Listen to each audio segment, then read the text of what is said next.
ఇది ఆంధ్రప్రదేశ్ సంబంధించి most trending issue, most sensational issue. ఆంధ్రప్రదేశ్లో తిరుమలలో లడ్డూ కల్తీ జరిగింది అనే ఇష్యూ. మీ అబ్జర్వేషన్ ఏంటి? జరుగుతున్న పరిణామాలను చూసిన తర్వాత కల్తీ జరగడానికి సంబంధించిన పాసిబిలిటీ ఉందా, జరిగిందా? నిన్న చంద్రబాబు నాయుడు గారు చెప్పడం ఘీ అయితే వాడారు, లడ్డూలో వాడారో దేంట్లో వాడారో తెలియదు అని మళ్ళీ నేను మాట్లాడారు ఆయన. సో ఇవన్నిటిని ఎలా చూడాలి? ఫస్ట్ రోజు నుంచి చూస్తూ ఉన్నాం. అసలుకి లడ్డూలో కల్తీ నాకు అర్థం కాదు ఏంటంటే, చివరికి రాష్ట్ర ప్రభుత్వానికి కూడా కమిటీ వేసేంతవరకు అధికారం ఉంటుంది. దాంట్లో దేవాదాయ శాఖ మంత్రికి కూడా అంత కొద్దిగా తప్పనిస్తే పెద్ద ఎత్తున దాంట్లో వేలు పెట్టే అవకాశం లేదు అక్కడ, నాకు తెలిసి.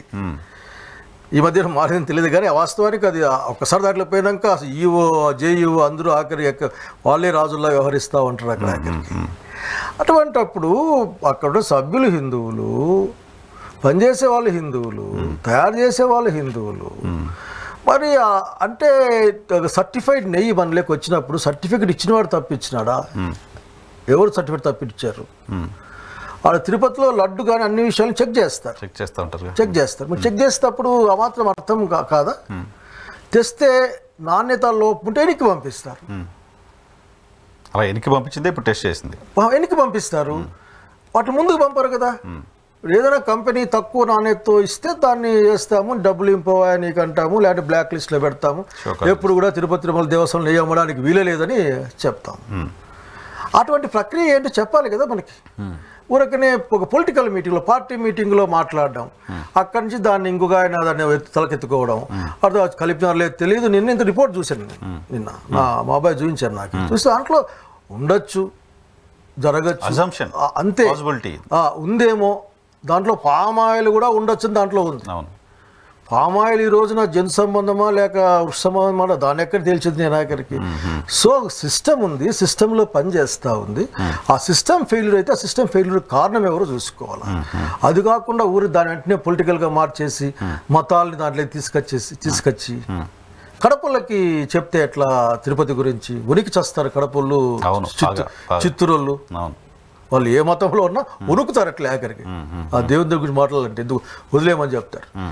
సరే ఏదైనా సరే కరెక్ట్గా ఆ తర్వాత ముందుకు రావడం, పొలిటికల్గా మాట్లాడి దాన్ని టర్న్ తీయడం, ఒక పోలరైజేషన్ కోసం, ఒక అన్హెల్తీ పోలరైజేషన్ కోసం డిప్యూటీ సీఎం గారు ప్రయత్నం చేయడం. అవునా? అంతే కదా. ఎందుకు ఆయన హిందూ వేరే మతాల వాళ్ళకి జరిగితే నష్టం మాట్లాడతారు, హిందువులు జరిగితే మాట్లాడొద్దా, బయటకు రావద్దా అంటున్నారు. అప్పుడు అందులో హిందువుల గురించి ఆయన వకాలతో పుచ్చుకునే మాట్లాడుతున్నారు కదా అందరు హిందువులు. నేను అట్లా అనుకోవడం లేదు, నేను అట్లా అనుకోవడం లేదు. ఆయన బెదిరిస్తూ ఉన్నాడు ఆఖరికి. బెదిరిస్తున్నాడా? ఎట్లా అంటే నేను నాకు నిజంగా నవ్వు వచ్చింది, ఆశ్చర్యం వేసింది. ఫస్ట్ ఆశ్చర్యం వేసింది, మళ్ళీ నవ్వు వచ్చింది, వాళ్ళ కోపం వచ్చింది. ఇట్లా ఈ సీక్వెన్స్ వచ్చింది. నాకేంటంటే మాట్లాడితే అనుకూలంగా మాట్లాడండి, ఎవరు ఎగ్జామ్షన్, సినిమాలో ఎగ్జామ్షన్ ఏం లేదు, లేదంటే ఊరికే ఉండండి.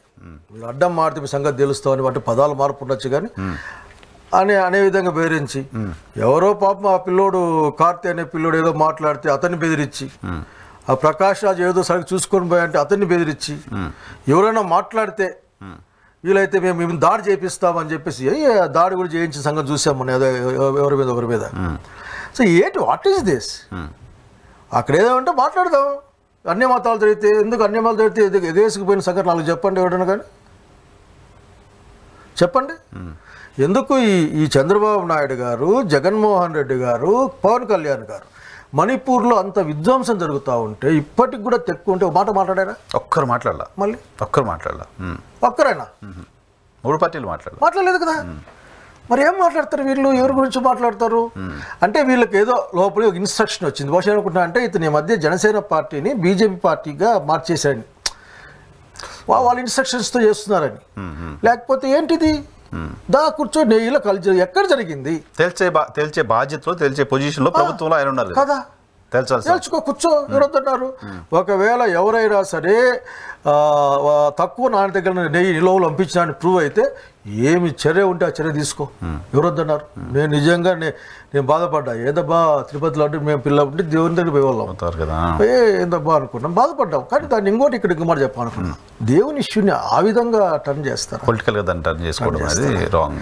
దేవుని రాజకీయాలు లాగుతారు. బట్ ఈయన జగన్మోహన్ రెడ్డి గారికి కూడా హిందువుల పైన గౌరవం లేదు, నమ్మకం లేదు. డిక్లరేషన్ ఇచ్చి దర్శనానికి వెళ్ళడానికి వచ్చిన ఇబ్బంది ఏంటి? బీయింగ్ ఏ క్రిస్టియన్ ఆయన డిక్లరేషన్ ఇవ్వచ్చు కదా, ఎందుకు ఇవ్వనంటున్నారు అనే ఒక ప్రశ్న. దాంట్లో ఒకటి ఇవ్వద్దు ఇవ్వకూడదని నా అభిప్రాయం ఏం లేదు. ఇప్పటికి 10 సార్లు 14 సార్లు పోయినట్లు ఆయన పిల్లల నుంచి పోయింటాడు. మరి ఆ 14 సార్లు తీసుకొని ఆఫీసర్లను ఏమైనా చర్య ఉంటుందా? చంద్రబాబు నాయుడు గవర్నమెంట్లో కూడా పోయి ఉంటాడు అతను, ప్రతిపక్ష నేతగా పోయి ఉంటాడు. అప్పుడు ఏమన్నా మరి ఎట్లా? కనుక ఇవన్నీ కూడా దేవుని అంత దూరం లాగకూడదు.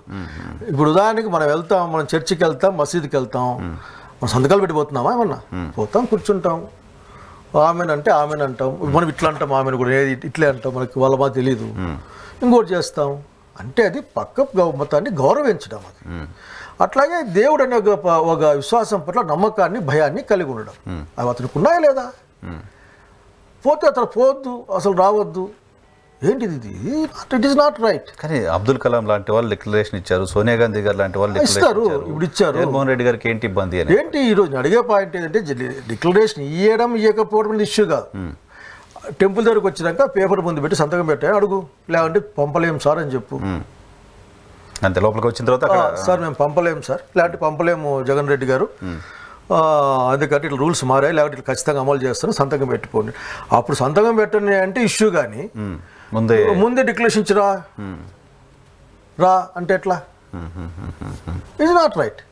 పైగా మొట్టమొదటికి ఏం రావడంలే ఆయన, అతని నోట్లో చెప్తున్నాడు. చంద్రబాబు హయాంలో పోయాడు, అతని హయాంలో ఇప్పుడు పోతా ఉన్నాడు. What is that? అంటే అంతకుముందు మీరు రాజ్యాంగానికి వ్యతిరేకంగా పోయారు, ఇప్పుడు కూడా పోతారా అట్లా? అంటే చంద్రబాబు, నేను చెప్తున్నా కదా, రాజ్యాంగం గురించి వద్దు. నేను రాజ్యాంగం గురించి తిరుమల వేరు, రాజ్యాంగం వేరు. రాజ్యాంగం గురించి మాట్లాడితే ఆఖరి చాలా విషయాలు మాట్లాడాల్సి వస్తాయి. రాజ్యాంగం గురించి మళ్ళీ మాట్లాడతారు, ఈ విషయం కాదు. కాబట్టి డిక్లరేషన్ సంతకం పెట్టించుకోండి. ఎవరు వద్దన్నారు? అక్కడికి వచ్చినప్పుడు పేపర్ ఇచ్చి వద్దన్నామా? ఎవరు అక్కడికి వచ్చారా? అక్కడ పేపర్ ఇచ్చారా? అక్కడ రిజెక్ట్ చేశారా? ఏమి లేదు కదా. ఊరికే ముందుగా నోటీస్ ఇచ్చి ఇస్తే కానీ రాకూడదు. What is this? అంటే ఆయన జగన్మోహన్ రెడ్డి గారికి నోటీస్, ఇంతకుముందు హోంమంత్రి గారు కూడా మాట్లాడుతుంది, మేము జగన్మోహన్ రెడ్డి గారికి ఎక్కడ నోటీస్ ఇవ్వలేదు, ఇక్కడ సెక్షన్ 30 అమల్లో ఉంది కాబట్టి ఎవరు గుమికూడకూడదు అని వైసీపీ నాయకులకు నోటీసులు ఇచ్చామని. ఆ నోటీసుల్లోనేమో అనుమతి లేని కార్యక్రమానికి ఎందుకు వెళ్తున్నారని నోటీసులు ఇచ్చారని నేను జగన్మోహన్ రెడ్డి గారు తమాషా చెప్తా. ఆఖరికి నేను మొదటిసారి విజయవాడలో పీసీ ప్రెసిడెంట్ ఉన్నప్పుడు ఏదో ప్రోగ్రామ్ పోతున్నా, సార్ సెక్షన్ 30 అమల్లో ఉన్నాడు. ఏంది సెక్షన్ 30 అమల్లో ఉండేది ఏంటి అంటే, ఎప్పుడు పొద్దున్న చెప్పచ్చు కదా మీరు, అనౌన్స్ చేశారా అంటే, లేదు సార్ రెగ్యులర్గా ఉంటుంది. సెక్షన్ 30 అంతగా వాడుకోబడే సెక్షన్ ఇంకోటి ఉండదు. దాన్ని ముందుగా వాళ్ళ మనసులో అనుకుంటారు సెక్షన్ 30 అమల్లో ఉందని. ఆ అమలు నీకు చెప్తారు, ఆ సెక్షన్ 30 చూపించి నేను లోపలికి వేస్తారు. ఆంధ్రప్రదేశ్లో లాస్ట్ నాకు తెలిసి 10 yearsగా సెక్షన్ 30 అమల్లో ఉంది అన్ని జిల్లాల్లో. జిల్లా ఎస్పీ ఇచ్చేది కదా అది జిల్లాలకు, అన్ని జిల్లాల్లో అమల్లో కావాలనుకున్నప్పుడు అది అమల్లో ఉంటుంది. లేదంటే అమల్లో ఉంటుంది. ఉదాహరణకి సరదా ఉంటుంది ఇట్లా విషయాలు. గవర్నమెంట్లో నేను పిసిసి ప్రెసిడెంట్గా ఉన్నప్పటి తర్వాత కొన్ని ప్రజా సమస్యల పైన నేను ఫ్లెక్స్లు వేయించాను. వేసిన తర్వాత వేసిన టైంలో పీకేశారు. వేసినంత టైం నీ వల్ల పోయా, తిరిగి ఇంటికి పోతే నాకు అలవాటు. అప్పుడు ఎస్ఎఫ్ఐలో పనిచేసి అన్ని కట్టేదో చూసుకొని పోయి అలవాటు. చూసుకొని పోయినా మళ్ళీ స్నానం చేసి వచ్చేసరికి ఏ ఒకటి లేవు, ఏమంటే పీకేసినారు. అట్లా పర్మిషన్ లేదు, పీకేసినాము అట్లా అన్నారు. ఓకే, ఏం పర్మిషన్ లేదేమో లేదు, మనం కూడా ఆలోచించి కొద్దిగా చదువుకున్న వాళ్ళం కదా, అందుకని అవునేమో అనుకొని. ఈ మధ్య మా ఊరంతా ఫ్లెక్స్లే, ఊరంతా అసలుకి ఏం అకేషన్ అర్థం కాదు. ఆఖరికి ఫ్లెక్స్లు. కానీ ఒక పెద్ద మనిషి బర్త్డేకి 3 నెలల నుంచి 2 నెలల నుంచి ఫ్లెక్స్ అట్లే ఉంది ఆఖరికి. ఏమంటాయంటే ఇవన్నీ మామూలు అధికారంలో ఉన్న వాళ్ళు వాళ్ళ కన్వీనియంట్గా వాడుకుంటున్నది సెక్షన్ 30 పోలీసులు వాడతారు దాన్ని. అసలుకి నిజంగా నాకు నవ్వొచ్చేది ఏంటంటే, తిరుపతికి పోవడానికి గొడవ అంతా ఏంది? ఏం జరుగుతుంది? తిరుపతి పోతే జగన్మోహన్ రెడ్డి గారు తిరుపతికి పోతాడు, ఏం జరుగుతుంది? ఆయన దేవుని దగ్గర పోయి, దేవుడా నేనేం తప్పు చేయలే చెప్పి మొక్కుకోవచ్చు. లేకపోతే అది ఇంకో అడుగు ముందుకు పోయి, నేను మానవత్వాన్ని మతంగా నమ్ముతానయా, నేను నీ పట్ల నాకు విశ్వాసం ఉందని చెప్పి రావచ్చు. అది అవకాశం ఇవ్వాలి కదా. అవకాశం ఏం లేకుండా ఇప్పుడు నేను ఇంకా చిన్న విషయాలు పోను, వాళ్ళ కుటుంబ సభ్యులు క్రిస్టియన్లు కదా, వాళ్ళు పోలేదా, ఇట్లాంటివి నేను మాట్లాడదలుచుకోలే. బట్ ఇది అధికారాన్ని చూపించడం తప్ప ఇంకోటి కాదు. మేము ఎక్కడ ఆపాము, మేము ఆపలేదు కదా అనేది ఆయన చెప్తున్నమాట, ముఖ్యమంత్రి గారు చెప్తున్నమాట. వాళ్ళు పేపర్లు చూసినా 900 మంది పోలీసులను పెట్టినాము. ఇవన్నీ ఇప్పుడు మాట్లాడే ఆర్గ్యుమెంట్ వేరే, ఆర్గ్యుమెంట్ ఎంతనో ఆర్గ్యూ చేయొచ్చు, కానీ వాస్తవం వేరే, ఆర్గ్యుమెంట్ వేరే. సో అక్కడ ఏదో టెన్షన్ క్రియేట్ చేసే ప్రయత్నం ఉంది కాబట్టి ఆయన ఆగారని చెప్పి అనుకోవాలా? ఇతను ఎందుకు ఆగారు ఇతను చెప్పుకోవాలా? జగన్మోహన్ గారు ఎందుకు ఆగారు ఆయన చెప్పుకోవాలి. అదే చెప్తున్నాడు, నన్ను అక్కడ అనుమతి లేని కార్యక్రమం అని చెప్తున్నారు, అనుమతి ఇవ్వలేదు ప్రభుత్వం, అని పేపర్ ఉంది, అది మా కార్యకర్తలకు నోటీసులు ఇచ్చారు అంటున్నారు. ఆ నోటీసులు కార్యకర్తలకు ఇచ్చేందుకు నీకు లేదు కదా అనేది గవర్నమెంట్ మాట. ఉంది కానీ దాని గురించి గవర్నమెంట్ ఏం చెప్పినా 30 యాక్ట్ ఉంటుంది. 30 యాక్ట్ ఉంటుంది. ఏంటంటే 30 యాక్ట్ ఉంటే తిరుపతిలో బస్ స్టాండ్ దగ్గర దిగితే 200-300 మంది ఉంటారు. 30 యాక్ట్ ఉంటే నలుగురు గ్యాదర్ అవ్వకూడదు అక్కడ. ఇప్పుడు బహుశా వాళ్ళ పోలీసులు కోపం రావచ్చు ఇట్లా మీద చూస్తే. 30 యాక్ట్ ఎప్పుడూ ఉంటుంది. వాళ్ళ అవసరం వచ్చినప్పుడు 30 యాక్ట్ని యాక్టివేట్ చేస్తారు. లేదంటే అట్లే నిర్ధారణంగా ఉంటుంది. So that is not the issue. So లేని విషయాన్ని పొలిటికల్గా దీన్ని ఎమోషన్స్ క్రియేట్ చేసే ప్రయత్నం ఆంధ్రప్రదేశ్ ప్రజానికం దాన్ని తిరస్కరించారు. ఈ వారం గమనిస్తూ ఉన్నారు, అది పట్టించుకోవడం లేదు. ఏంటిది గొడవ అనుకుంటా ఉన్నారు. అసలు దేవునికి ఏదైనా లోటు జరిగితే దాన్ని మనం ఎట్లా చేయాలి, కానీ ఇదంతా బయట పెట్టి మమ్మల్ని ఇబ్బంది పెడతారనే ఫీల్ కూడా జనంలో ఉంది మధ్యకాలం.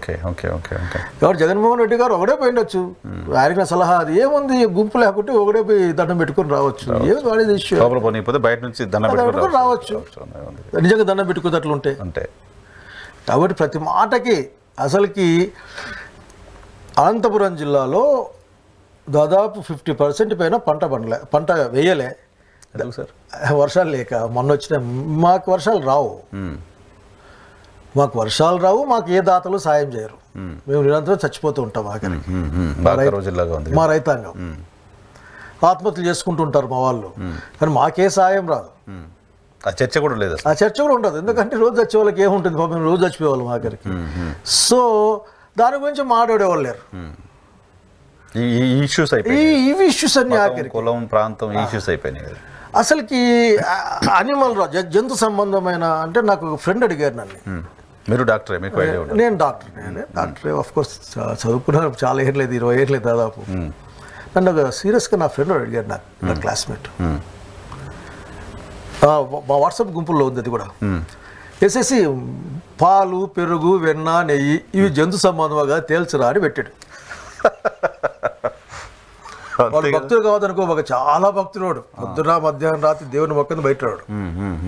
వాళ్ళకి నాకే అంటే మా వాడికి మాకు మధ్యలో ఈ సిద్ధాంతం జరుగుతూ ఉంటుంది అప్పటి నుంచి కూడా. 20-40 ఏళ్ళ నుంచి జరుగుతుంది మా ఇద్దరికి. వాడు చెప్పాడు, అక్కడ ఎవరో ఇవి అర్థం కావడంలే, ఇవి జంతు సంబంధం కాదా, అది ఏది తేల్చాలి ఇప్పుడు అని అడిగాడు. అంతే కదా. అంటే నేనేమన్నా అంటే అది కాదురా, అట్లా అది కాదు, ప్రాణం అన్నా. అంటే చెట్టుకు ప్రాణం లేదా? సో ఇది చర్చ చాలా దూరం పోద్ది. ఆ చర్చ వేరే. వెంకటేశ్వర స్వామికి ఒక సుగంధం ఉంటుంది, పునుగు పిల్లి తైలం తీసి పెడతారు. పునుగు పిల్లి తైలం అంటే ఏంటంటే మాట్లాడలేము. ఇంకా అనేక ఉన్నాయి, చాలా ప్రశ్నలు వేశారు మా వాళ్ళు ఈ చర్చలో. అసలుకి బహుశా ఇది ఇంకా ఇబ్బంది వస్తుంది కానీ పారువేటకు పోతారు కదా, దేనికి పోతాడు ఇంకోటి ప్రశ్న పెట్టాడు. పారువేటకు దేవుళ్ళు పోతారు కదా, దేనికి పోతారని పెట్టాడు.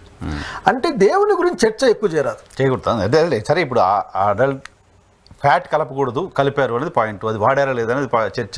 సరే, అది అన్నెసరీ చర్చ, అది రాజకీయంగా అదేం లేదు. దీంట్లో కేటగిరీగా అడుగుతా ఉన్నా, ఆ వ్యానో లారీనో వస్తే దాన్ని ఆపావా లేదా, టెస్ట్ చేసావా లేదా, టెస్ట్ చేసి నీకు పంపించినావు కదా, ఇంకేంది కల్తీ ఏంది? ఆ కంపెనీది మేము అంతకుముందు టెస్ట్ ఒక 4 మొత్తం 8 ట్యాంకర్లు వచ్చినాయండి సార్.